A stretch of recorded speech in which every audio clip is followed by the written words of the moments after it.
एक तो ये साबित करने की कुछ टाउट्स कोशिश कर रहे हैं कि आसिम मुनीर बहुत जमहूरी है, यानी आसिम मुनीर शहबाज शरीफ को स्पेस देते हैं, वो बहुत जमहूरी है। तो ऐसा बिल्कुल नहीं है।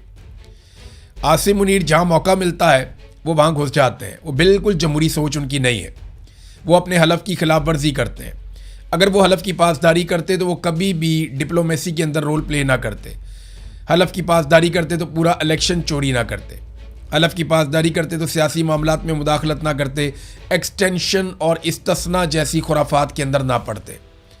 हलफ की अगर वो खिलाफ वर्जी ना करते तो इतनी सारी जबरी गुमशुदगियाँ ना करते। सहाफ़ियों को, शायरों को और वकला को और पता नहीं किस किस को, इवन पार्लियामेंटेरियंस तक को उन्होंने अगवा करवाया।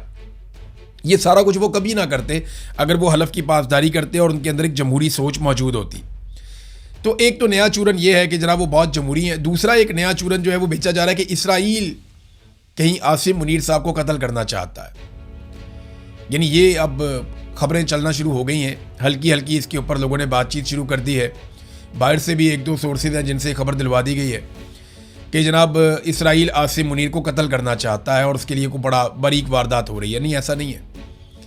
इसराइल को आज तक पाकिस्तान में अगर कोई हुक्मरान सबसे ज़्यादा सूट किया है तो वो आसिम मुनीर है। मैं आपको वजह बताता हूँ कैसे। आसिम मुनीर साहब पाकिस्तान के वो वाहिद हुक्मरान हैं जिनके दौर में इसराइल के खिलाफ एहतजाज करने वालों पे गोली चली है।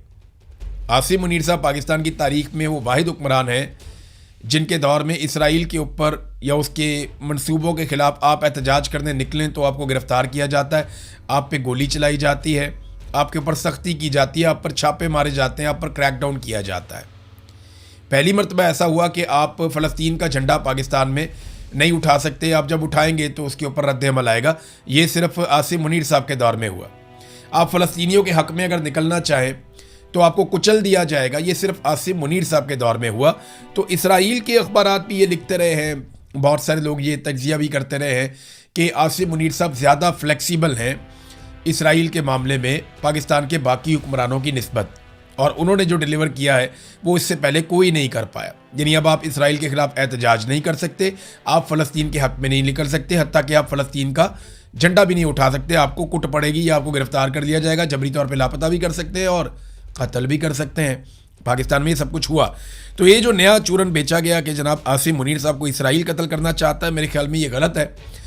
जो दुरुस्त चीज़ है वो ये है कि जितनी जल्दी आसिम मुनीर साहब ख़ुद को इन सियासी मामलात से अलग कर लेंगे ना, अपने आप को और अपने इदारे को इन सियासी मामलात से जितना दूर ले जा सकते हैं, जितनी जल्दी ले जाएंगे उतना पाकिस्तान के लिए बेहतर है।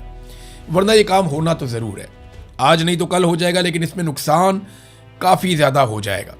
नाज़रीन, नेतन्याहू के लिए बड़ी मुसीबत बन गई है और नेतन्याहू पर अदालत में केसेस है। नंबर एक, देखें वो बहुत सारी चीज़ें इकट्ठी होकर आ गई। नंबर एक, उस पर अदालत के अंदर केसेस चल रहे हैं और वो बिल्कुल आखिरी मराहिल में दाखिल हो चुके हैं। नंबर दो, ईरान से बदतरीन शिकस्त हो चुकी है क्योंकि इस रीजन में एक ही मुल्क था जिसने टक्कर देनी थी इसराइल को और उन्हीं के लिए तैयारी थी इसराइल की सारी, और वो ये हमेशा से बताते थे कि ईरान से हम बहुत ताकतवर हैं। लेकिन ईरान ने जिस तरह मुकाबला किया वो शिकस्त अब नेतन्याहू के खाते पड़ गई। नंबर तीन, ट्रंप का रवैया काफ़ी बदलता जा रहा है। ट्रंप जो है वो ईरान के साथ जो डील है उसको ज़्यादा इम्पोर्टेंस दे रहे हैं नेतन्याहू से ताल्लुकात से भी। यानी जो नेतन्याहू से ताल्लुकात हैं उससे ज़्यादा ट्रंप इम्पोर्टेंस दे रहे हैं ईरान के साथ जो मुआहदा हो रहा है उसको। तो ये भी एक नेतन्याहू के लिए बहुत परेशानी वाली बात है और सियासी नाकामी है बहुत बड़े पैमाने पर कि अब अगर इलेक्शन होते हैं तो नेतन्याहू की पोजीशन बड़ी कमज़ोर हो सकती है। नाज़रीन, डोनाल्ड ट्रंप के लिए भी जो मिनाब स्कूल वाला इंसिडेंट है वो एक मुसीबत बन गया क्योंकि वहाँ पे 168 तालिबात जाँ बहक हुई थी मिनाब स्कूल वाले वाक़े में। अब डोनाल्ड ट्रंप से ये सवालात पूछे जाते हैं तो उनके पास जवाब कोई नहीं होता। तो इस मरतबा डोनाल्ड ट्रंप ने जो जवाब दिया वो बड़ा घुमा घुमा के जवाब दिया। उसने हर तरह से बचने की कोशिश की। जनाब, मैं नहीं जानता कौन जिम्मेदार है, इसका तो तयन होना बाकी है, मैंने भी रिपोर्ट देखी नहीं है। हवा में बहुत सारे मिसाइल थे, सब लोग मिसाइल चला रहे थे, पता नहीं किसका मिसाइल जाकर लग गया। मुझे नहीं लगता कि वो अमेरिका का मिसाइल था जो जाकर स्कूल के अंदर लगा। देखें, ये रिस्पॉन्सिबिलिटी किसी को तो लेनी पड़ेगी। ईरान ने इसकी मुकम्मल तहकीकात करवाई हैं और आलमी इदारों को उसने ऑफ़र भी किया कि जो आकर देखना चाहता है, जो चाहिए हम देते हैं। अब मिनाब स्कूल के अंदर 168 बच्चियाँ शहीद हुई हैं। ये इतना बड़ा इंसिडेंट है कि इसने पूरी दुनिया को हिला कर रख दिया है। आज अगर डोनाल्ड ट्रंप इक़्तिदार में है तो शायद उसके खिलाफ कुछ ना हो सके, लेकिन कल जब डोनाल्ड ट्रंप इक़्तिदार में नहीं होगा तो उसे इस चीज़ का सामना तो करना पड़ेगा, क्योंकि उसके फैसले के बाद ये अटैक किया गया और आर्मी चीफ तो हटा दिया गया है। जिसके दौर में ये अटैक हुआ था वो तो डोनाल्ड ट्रंप की हुकूमत ने, उसके वज़ीर दिफा ने, पीट हेग्सेथ ने खुद ही आर्मी चीफ हटा दिया, 10 के करीब जर्नैल और भी हटा दिए। तो पीट हेग्सेथ जो है वो एक के बाद एक जर्नैल अमेरिका में तब्दील कर देता है, वो पूछता भी नहीं है उससे कितना ताकतवर है अमेरिका का वज़ीर दिफा। और एक हमारा वज़ीर दिफा है जिसकी ये हैसियत है कि उसको कोई भी फ़ोन करके डांट देता है और उससे ट्वीट डिलीट करवा देता है। ये बड़ा अनफॉर्चुनेट है। वज़ीर दिफा की इतना थोड़ा बहुत हौसला हिम्मत तो होनी चाहिए, लेकिन पाकिस्तान में ऐसा सच है नहीं।